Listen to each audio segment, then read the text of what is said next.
নমস্কাৰ। আজি সমস্যা এটা বিষয়ে আপোনালোকক কথা পাতিম আৰু এই সমস্যাটো বিশেষকৈ গৰম দিনকেইটাত সকলো ঘৰতে আছে। আপোনাৰ ঘৰতো আছে বা মোৰ ঘৰতো আছে। আপুনি গাঁৱতেই থাকক বা চহৰতে থাকক, এই প্ৰব্লেমটো সকলোতে আছে। গতিকে সকলো ঘৰখনত এই প্ৰব্লেমটো যিহেতু আছে, গতিকে এই ভিডিঅ'টো আপোনালোকলৈ প্ৰস্তুত কৰি আহিছোঁ। যিহেতু মই পেইণ্টিঙৰ কামৰ লগত জড়িত হৈ আছোঁ, আপোনালোকে মোৰ ভিডিঅ'বিলাক চালে গম পাব। আৰু বিশেষকৈ মই এটা নতুন ইউটিউবৰ চেনেল খুলিলোঁ, পকৰ পেইণ্টাৰ বুলি। আপোনালোকে তাত গৈ মৰম দিব বুলি মই আশা ৰাখিলোঁ। বিশেষকৈ এতিয়া মই কথা ক'বলৈ গ'লে যে সমস্যাটোৰ বিষয়ে, যিহেতু এই গৰম দিনকেইটাত সকলো ঘৰতে এটা সমস্যা হয়। আপোনালোকৰ ঘৰত থকা টেংকিটো যিহেতু পানী গৰম হৈ যায়, যিহেতু টেংকিটো বাহিৰত থাকে, ৰ'দ পৰিলে গৰম হ'ব, এইটো স্বাভাৱিক কথা। এতিয়া কথাটো হ'ল, আপুনি ক'ৰবাৰ পৰা ফুৰিবলৈ গৈছে বা আহিছে, মুখখন ফ্ৰেছ হওঁ বুলি টেপটো খুলিব, পূৰা পানীখিনি গৰম, খঙে উঠি যায়। তাৰপিছত আকৌ টিউবৱেল মাৰিবলগীয়া হয়, বা যাৰ ঘৰত মানে কিছুমানৰ বোলে ফ্লেটত থাকে, টিউবৱেলত যদি নাথাকে তলত থাকিব ন অলৰেডি, গতিকে সিহঁতে কি কৰিব, সেনেকৈয়ে ধুবলগীয়া হয়।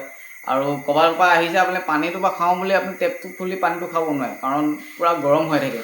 গতিকে সেই প্ৰব্লেমটোৰ পৰা আমি কেনেকৈ হাত সাৰিব পাৰোঁ। অলৰেডি এনেকুৱা কেমিকেল বা এনেকুৱা প্ৰডাক্ট ওলাই গৈছে, যিটো প্ৰডাক্ট আপোনালোকে ইউজ কৰি আপোনালোকৰ যিটো টেংকি আছে, তাৰ টেংকিৰ ভিতৰত থকা পানীখিনি আপুনি ঠাণ্ডা কৰি ৰাখিব পাৰে, কুলিং কৰি ৰাখিব পাৰে।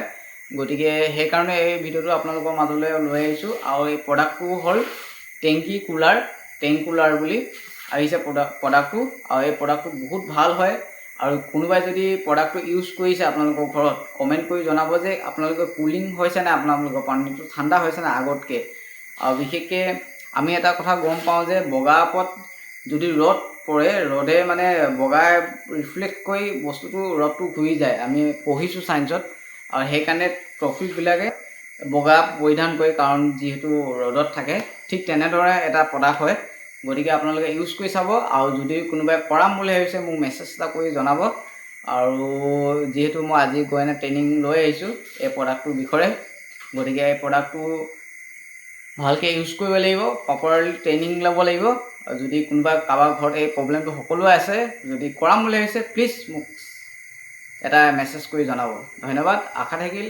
আৰু ভিডিঅ'টো শ্বেয়াৰ কৰি দিব, যে আন এজনেও গম পায় আৰু এই প্ৰব্লেমটোৰ পৰা অলপ হাত সাৰিব পাৰি।